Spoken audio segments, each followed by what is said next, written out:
So good morning students, how are you? I hope all are you fine. So अब हम start करेंगे chapter 11 की जो sums है ना, एग्जाम्पल्स वो करेंगे. तो फर्स्ट है एग्जाम्पल 11.1. देखो क्वेश्चन रीड करते हैं. A force of 5 newton is acting on an object. The object is displaced through 2 metre in the direction of the force. If the force acts on the object all through the displacement, then work done is this. अब ये work done कैसे निकाला हमने? तो देखो यहाँ पे ये जो ऑब्जेक्ट है उसके ऊपर फोर्स लग रहा है 5 न्यूटन का और डिस्प्लेसमेंट हो रहा है 2 मीटर. मतलब ये ऑब्जेक्ट यहाँ से फोर्स लगाने के बाद यहाँ आ जाता है. तो कितना वर्क डन हुआ? तो मैंने आपको थ्योरी में बताया है कि वर्क डन का फॉर्मूला है work done W is equal to F into D. F means force and D is displacement. तो फोर्स है 5 न्यूटन और डिस्प्लेसमेंट 2 मीटर. अगर इन दोनों को मल्टीप्लाई करेंगे तो this will be 10 newton metre. उसकी दूसरी यूनिट है न्यूटन मीटर वर्क डन की जूल. तो हम 10 न्यूटन मीटर भी लिख सकते हैं और 10 जूल भी लिख सकते हैं. ठीक है ना? तो मैं इसको सॉल्व करते हैं हम लोग. ठीक है, तो देखो एग्जाम्पल नंबर 1. ठीक है, इसमें हमको फोर्स कितना दिया है? फोर्स हमको दिया है 5 newton and displacement is how much? 2 metre.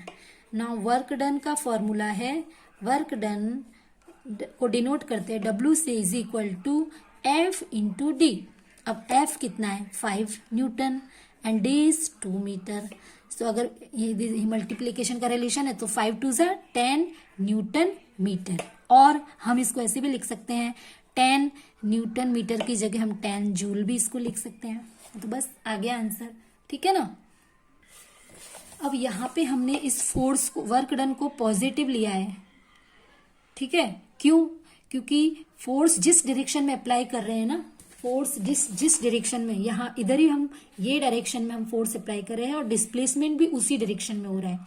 अगर फोर्स हम इधर अप्लाई करते और ये जो मूव ये साइड करता तो हम इसको नेगेटिव लेते. लेकिन ये दोनों एक ही डायरेक्शन में, जब फोर्स और डिस्प्लेसमेंट एक ही डायरेक्शन में हो ना तो हम उसको क्या लेंगे? वर्क डन पॉजिटिव होगा हमेशा. और अगर दोनों अपोजिट डायरेक्शन में होंगे तो वर्क डन हमारा क्या होगा? नेगेटिव. ओके,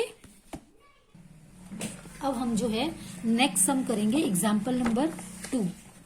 ठीक है, वेरी इजी है, सिर्फ हमको फॉर्मूला अप्लाई करना है. ठीक है, तो देखो क्वेश्चन देखो. A potter lifts a luggage of 15 kg from the ground and put it on his head 1.5 meter above the ground. Calculate the work done by him on the luggage.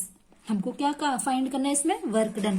अब जब कोई भी चीज ग्रेविटी के oppose जब हम उठाते हैं, ठीक है, तो उसमें मैंने आपको बताया फॉर्मूला लगेगा W is equal to mgh. मैंने आपको बताया कि कोई भी वर्क डन जब ग्रेविटी के अगेंस्ट हो रहा है तो उसमें जो है फॉर्मूला, मैंने थियरी में आपको बताया है कि उसमें जो है फॉर्मूला वर्क डन का लगता है mgh. अगर ग्रेविटी के अपोजिट नहीं है तो हम सादा F इंटू डी लगा सकते हैं. लेकिन ये यहाँ पे जो है लगेज सामान नीचे रखा है, पॉटर को नीचे से ऊपर उठाना है, मतलब वो ग्रेविटी के अपोज उसको उठाना है. तो इसमें जो है formula W is equal to mgh लगेगा. तो इसमें हमको जो जो चीजें पहले दी है वो हम नोट डाउन कर लेते हैं. हमको इसमें क्या दिया है? हमको इसमें दिया है, ठीक है, हमको इसमें दिया है एक तो मास दिया है, दैट मीन्स F दिया है. F कितना दिया है? 15 kg. और H हाइट कितनी दी है? ये जो H है, यहाँ पे सामान रखा है, ये लगेज है और ये इसकी हाइट है. तो H कितना दिया है? 1.5 मीटर. ठीक है ना? और G तो हमको पता है, G कितना होता है? 10 मीटर. ये फिक्स है, ग्रेविटी मीटर पर सेकेंड स्क्वायर. अब हम फॉर्मूला लगाएंगे वर्क डन का. Work done is equal to mgh. जब ग्रेविटी के अपोज होता है ना तो हम ये वाला फॉर्मूला अप्लाई करते हैं. M is our 15 kg into G हमारा 10 मीटर पर सेकेंड स्क्वायर. ठीक है, इनटू हमारा जो हाइट है वो है 1.5 मीटर. ठीक है, अब इसको कैसे सॉल्व करेंगे? ठीक है, देखो सॉल्व करेंगे. 15 इंटू 10 इंटू 1.5 है, तो हम इसको ऐसे लिख सकते हैं 15/10, क्योंकि पॉइंट को रिमूव करेंगे तो यहाँ पे नीचे 10 आ जाएगा। ये न्यूमरेटर का 10 डिनोमिनेटर के 10 से कट हो जाएगा, तो क्या बचेगा 15 इंटू 15। अगर दोनों को मल्टीप्लाई करते हैं तो आएगा 225 न्यूटन मीटर। इसको हम ऐसे भी लिख सकते हैं 225 जूल। तो हमारा ये आंसर आया इसमें। ठीक है, आई होप आप लोगों को समझ में आ गया होगा। अब हम नेक्स्ट करेंगे example number 3। Now in this example we have to find kinetic energy of the object. तो काइनेटिक एनर्जी का भी फॉर्मूला मैंने आपको बताया, उसमें इनिशियल वेलोसिटी 0 होती है, फाइनल वेलोसिटी आपको दी होगी। तो फॉर्मूला होता है इसका 1/2 mv², मतलब मास दिया होगा आपको और वेलोसिटी दी होगी, तो आप लोगों से आसानी से फाइंड कर सकते हैं। तो देखो यहाँ पे an object of mass 15 kg is moving with a uniform velocity of 4 metre पर second. What is the kinetic energy possessed by the object. तो पहले हमको जो दिया है हम वो लिखेंगे। हमको यहाँ पे मास जो है m दिया है, कितना दिया है वो है 15 kg। सेकेंड वेलोसिटी, ठीक है, वेलोसिटी b दिया है हमको, b कितना दिया है हमको 4 मीटर पर सेकेंड। हमको क्या फाइंड करना है यहाँ पे काइनेटिक एनर्जी। काइनेटिक एनर्जी को डिनोट करेंगे E, और काइनेटिक एनर्जी है तो यहाँ पे लगाएंगे K। तो इसका फॉर्मूला मैंने आपको बताया है 1/2 mv²। ठीक है, ये फॉर्मूला है। तो वैल्यू पुट करेंगे 1/2, m कितना है हमारा 15 kg है ना, और ये है हमारा 4 b जो है 4 मीटर पर सेकेंड। 2 टाइम्स लिखेंगे क्योंकि ये b² है, तो यहाँ पे हम इसको 4 को 2 टाइम्स लिखेंगे। ओके, अब क्या करेंगे, जितना कट होता है वो कट करेंगे और बचा हुआ जो हम यहाँ पे लिख देंगे।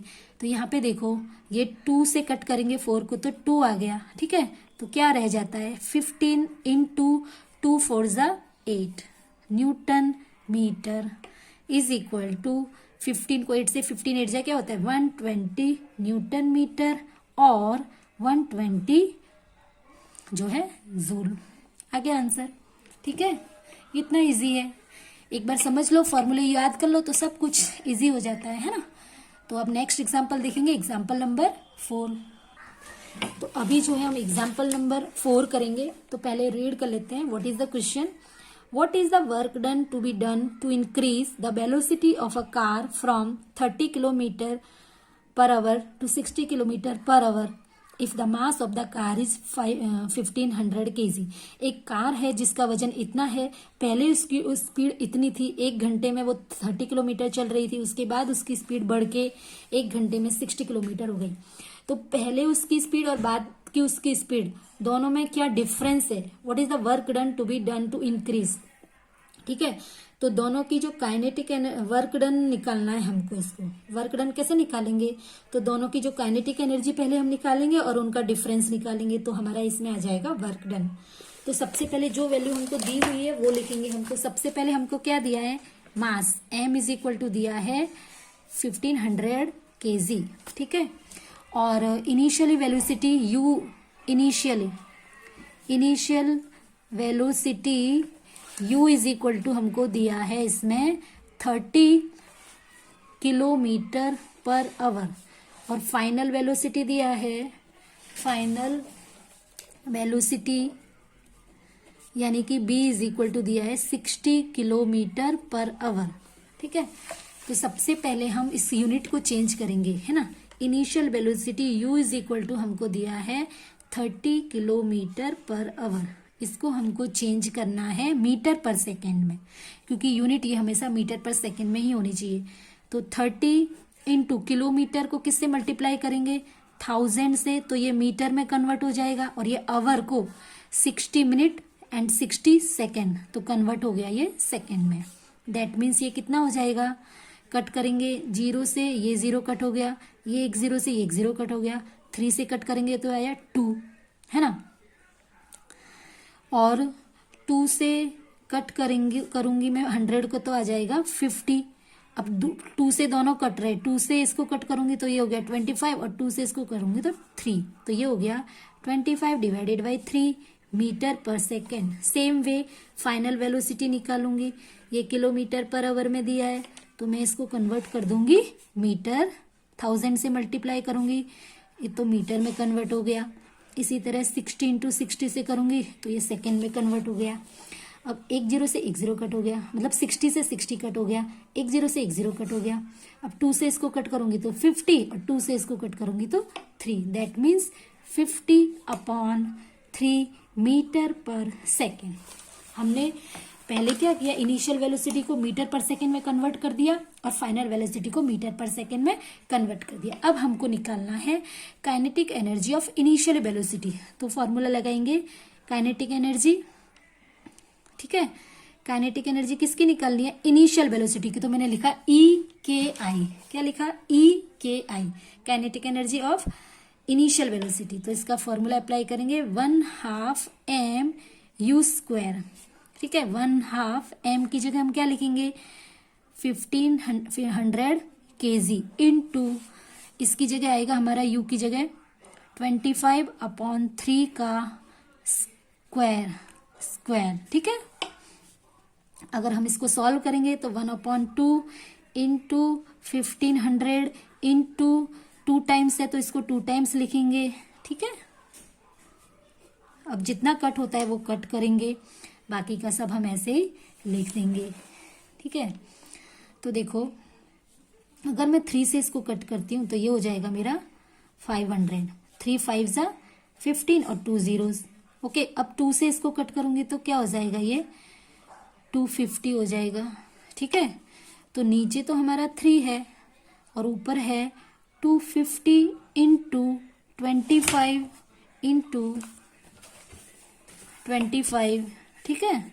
मल्टीप्लाई करेंगे इसको इसके साथ और इसको इसके साथ तो वी गेट 3, और इसको मल्टीप्लाई करेंगे तो आएगा 156,250। ये हमारा आ गया जूल, ठीक है। ये हमारा आ गया इनिशियली काइनेटिक एनर्जी। अब हम निकालेंगे फाइनल काइनेटिक एनर्जी, उसको हम F से नोट करेंगे। इसका फॉर्मूला है 1/2 mB²। 1/2 m की जगह ये है और b की जगह है हमारा 50/3 स्क्वायर है तो यहाँ पे स्क्वायर लगाया, ओपन करेंगे ब्रैकेट 1500 और 50/3 को हम लिखेंगे 2 टाइम्स, ठीक है। 3 से इसको कट करें तो हो गया 500, है ना। फिर इसको 2 से कट किया मैंने तो क्या हो गया 250। अब हम मल्टीप्लाई करेंगे 250 इंटू 50 इंटू 50/3। जब नीचे तो डिवाइड नहीं करेंगे, नीचे 3 रहेगा और इनको मल्टीप्लाई करेंगे तो आएगा हमारा 625,000 जूल, ठीक है। ये दोनों निकल गया, इनिशियली काइनेटिक एनर्जी और फाइनल काइनेटिक। अब इन दोनों का हम निकालेंगे डिफरेंस। तो work done is equal to क्या होगा, work done is equal to final kinetic energy minus initial kinetic energy. That means ये वाला लिखेंगे 625,000 डिवाइडेड बाई 3 माइनस ये वाला लिखेंगे 156,250। अब यहाँ पे एलसीएम आएगा, ठीक है। तो यहाँ पे हमने 3 एलसीएम ले लिया तो ये आ गया और यहाँ पे 156,250, ठीक है।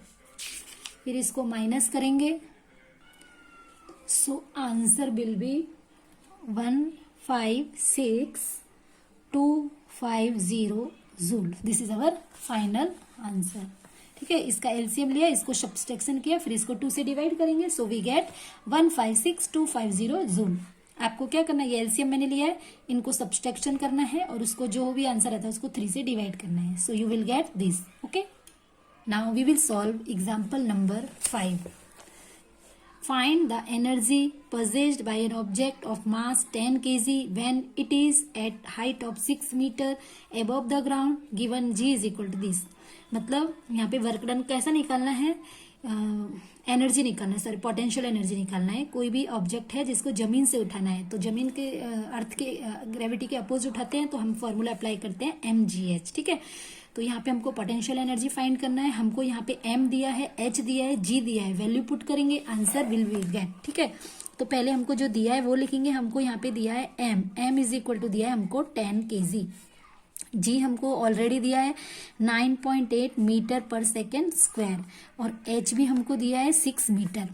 अब पोटेंशियल एनर्जी का फॉर्मूला मैंने आपको बताया है, potential energy is equal to mgh, मतलब वही होता है जो ग्रेविटी का फोर्स जो होता है वर्क डन, वही इसका फॉर्मूला है। सो 10 इंटू जी कितना है 9.8 इंटू एच है हमारा 6। इन सबको मल्टीप्लाई करने के बाद वी गेट, कैसे करेंगे, 10 इंटू 98 अपॉन 10, इसको हम लिख सकते हैं, है ना, पॉइंट को रिमूव करेंगे तो, और 10 से 10 कट हो जाएगा। सो वी गेट, जब हम 98 मल्टीप्लाई 6 करेंगे तो वी गेट 588 जूल। ये हमारा हो गया पोटेंशियल एनर्जी और वर्क डन दोनों की यूनिट जो है वो सेम है, जूल ही, ठीक है। Now we will do example number 6। अब रीड करते हैं कुछ example number 6। An object of mass 12 kg is at a certain height above the ground. If the potential energy of the object is 480 joule, find the height at which the object is with respect to the ground. Given g is 10 metre पर second square. अब इसमें हमको ये दी है, ये जो है हमारी पोटेंशियल एनर्जी दी हुई है जूल में, ये हमको जी दिया है और मास दिया है। हमको क्या फाइंड करना है, इसमें हाइट फाइंड करनी है, दैट मीन्स एच फाइंड करना है।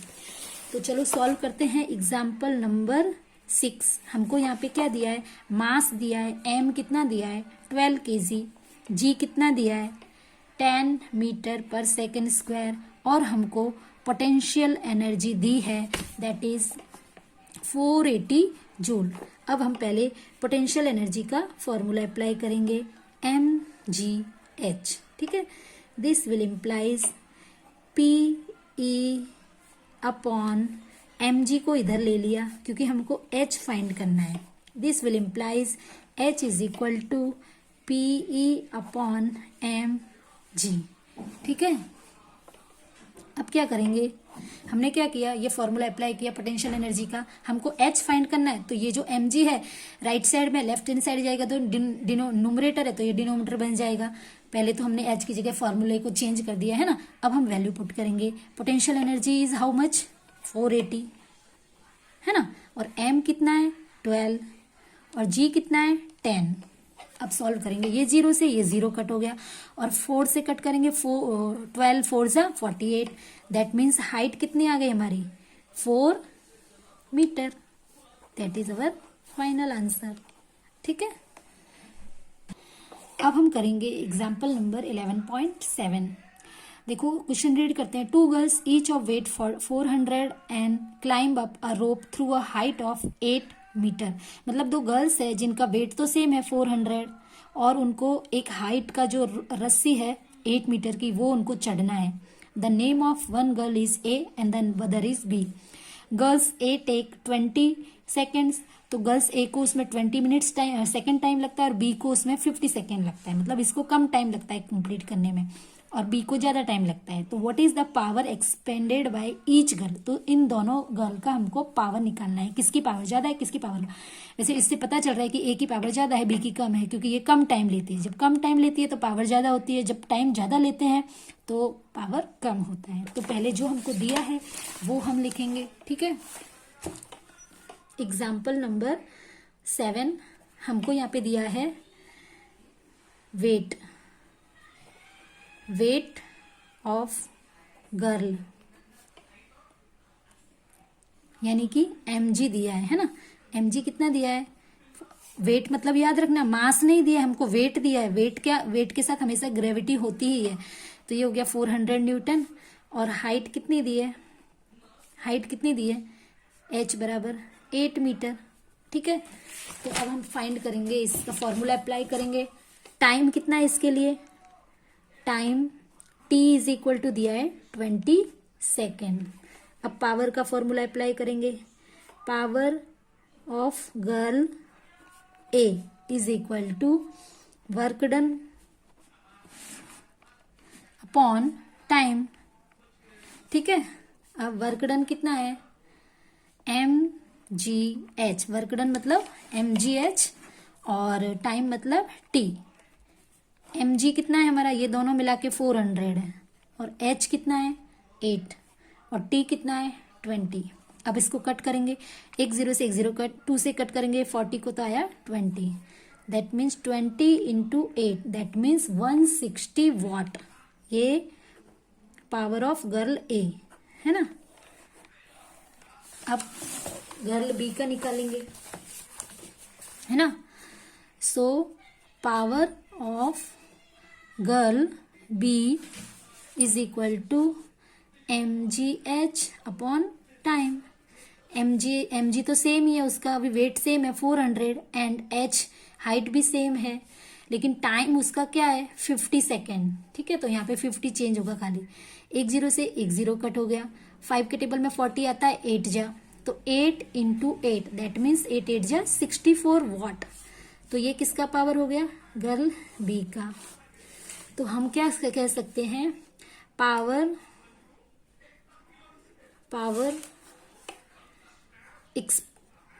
expended by girl A is equal to 160 watt and power expended by girl B is equal to 64 watt। ठीक है, आई होप इसी तरह जो है एग्जाम्पल 8 और 9 आप लोग खुद से कर लोगे, ट्राई करोगे। ठीक है, अगर नहीं समझ में आता है तो you can comment in comment section. So मैं आपको वीडियो बना दूंगी अगर नहीं समझ में। Okay, bye bye.